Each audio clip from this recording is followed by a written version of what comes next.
What's up, nerds? So, y'all know the drill at this point. Let's see who we can piss off today by simply talking about the most well-respected tier list in the Wuthering Waves community, at least on the EN side of things, right? Here we are again at Prydwen.gg, taking a look at the Tower of Adversity tier list for patch 1.3 part 1. And we did just recently have a reset of the Tower of Adversity, but that's not really like going to change the tier list. And until part 2 of patch 1.3 when we get a new character in the form of Yoo-Hoo. So I wanted to talk about this because the Shorekeeper is an absolute monster. She's a total powerhouse, dude. Absolutely destroying, becoming the best sustainability character in the entire game instantly. Verena can finally take a break, or whatever the meme is, you know what I mean?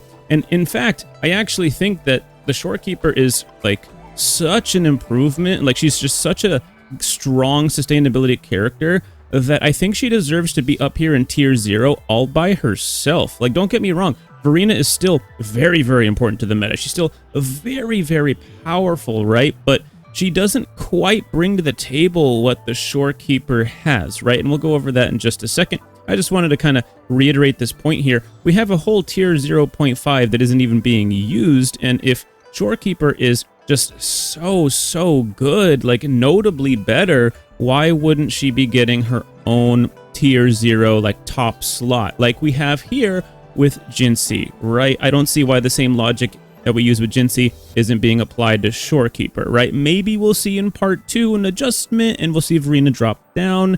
Again, it's not like she's bad, but let's go ahead and take a look at one reason why Shorekeeper is so strong, so you guys can kind of, see what I'm talking about here, right? Verena is like strong, but look at these buffs that you get out of Shorekeeper. You get 12.5% crit rate, okay, with her burst. This is Shorekeeper's Resonance Liberation, right? And you also can get up to 25 crit damage, okay? 12.5 crit rate and 25% crit damage.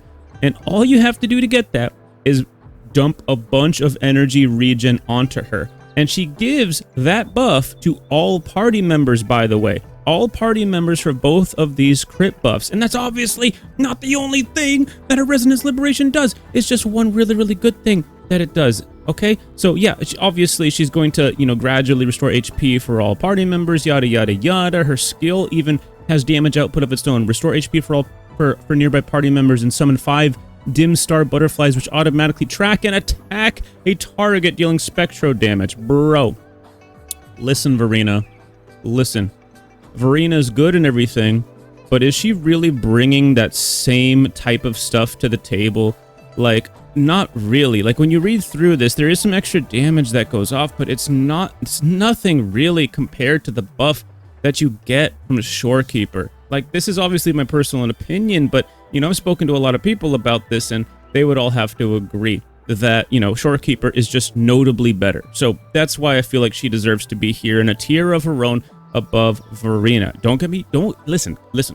Okay, before you get all your panties in a twist, okay?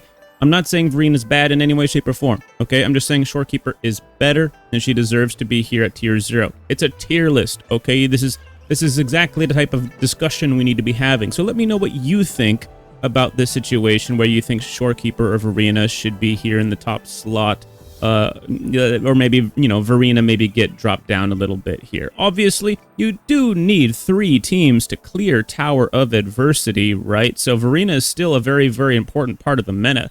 It's not like people are just putting Verena on the bench now. They're still using her in Tower of Adversity. In fact, we're still going to have to use our Baizha or a Jianshin or, any character that we're using for that 3rd team. They're still going to be relevant as well. But it is a tier list, going over who we think is better right now, right? So that is why I think this discussion is important to have, because, when we make these tier list videos, you know what I mean? And when we look over these things, it's not like Prydwen isn't listening, you know what I mean? We've talked about stuff like this before on tier lists, and they've made the adjustment by the next time they make the update, by the next patch, or by the next character release. They typically will do that. So for instance, Yanwu getting dropped down after Baizha came out, it didn't happen right away.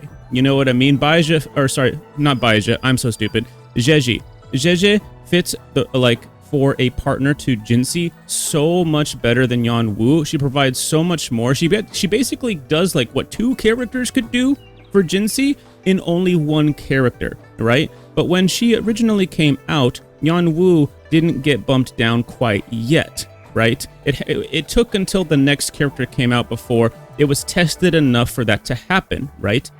So I just wanted to point that out. And I wanted to point out, like, just why we feel that way, why Shorekeeper is so strong, you know? And again, that's just from the ult, and we do get some damage output from the skill as well. But something I wanted to talk about as well with the character, I wish that we would have gotten a different damage type. Now, yeah, sure, obviously, you know, most sustainability characters aren't really there for the damage. I think Shorekeeper is the first one that, if you build her properly, can actually be helpful in battle and can help you dish some extra damage, sure. But that's another reason why I feel like it would have just been nice to see a different damage type, because Verena is a Spectro character, and she was the top sustain before Shorekeeper came out. Now that Shorekeeper's out, you have yet another Spectro character up here in Tier 0. So it would have been nice to have seen a different damage type, right? If you're sticking to how the Shorekeeper looks in terms of her theme, I think, you know, a Glacio might have been nice, but you do have Baizhe here. You know, you have Arrow. Let's take a look at this for the sustainability slot. We have Spectro, right? We have Glacio. We have Arrow. We have another Arrow. And we have Havoc. So considering, you know, Tao Chi is lower on the list, why didn't we get a new Havoc? Or better yet, we don't have a fusion sustain yet, okay? Like, what the? Come on, man. Come on, man. It's a missed opportunity. It's a missed opportunity. And here's what I think is probably going to end up happening. I don't know if you guys have noticed this, but isn't Jianshin the only shielding character in the game right now? I believe that is the case. Oh no, Tao Chi does technically shield as well. But there's not a whole lot of, like, shielders or healers, but there are less shielders in the game than there are healers.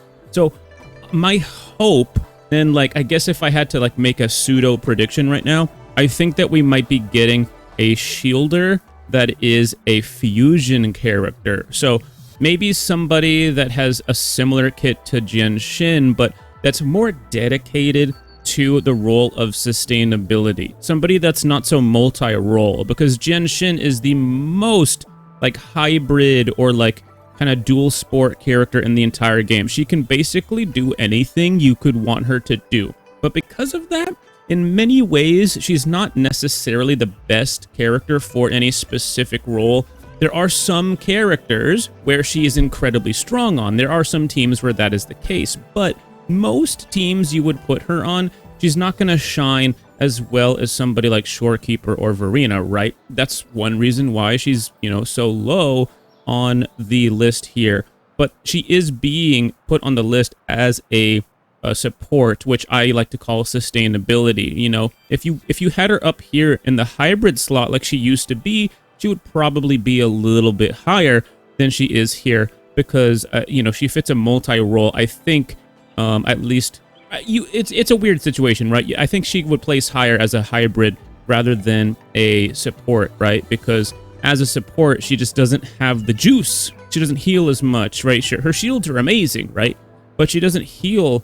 A lot of people put the healer set on her. That's how she's able to heal.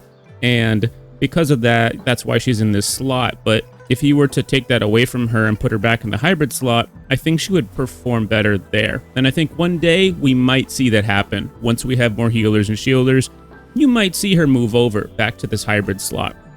I've talked to a lot of people. They like her there more. I used to like her there. That's what she used to be. But then people realized, you know, tech where you could use a certain gauntlet that allows you to heal with her. And that's why she got moved over to this slot, because we were kind of short on sustainability. People were using Verena and they were using Baizhe, and a lot of people were using Jianshin in order to be able to have that third team to clear Tower of Adversity with. Now that we have Shorekeeper, I don't know if people are going to be using Jianshin in this role as much anymore.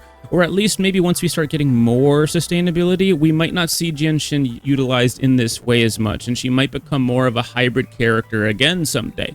We'll just have to see how the meta develops. Anyways, you guys let me know where you feel like Verena should sit, because we all know where Shorekeeper should sit. She's right up here at the top. Best sustainability character in the entire game. You still have some time left before her banner ends if you wanted to pick her up. She's incredibly valuable, right?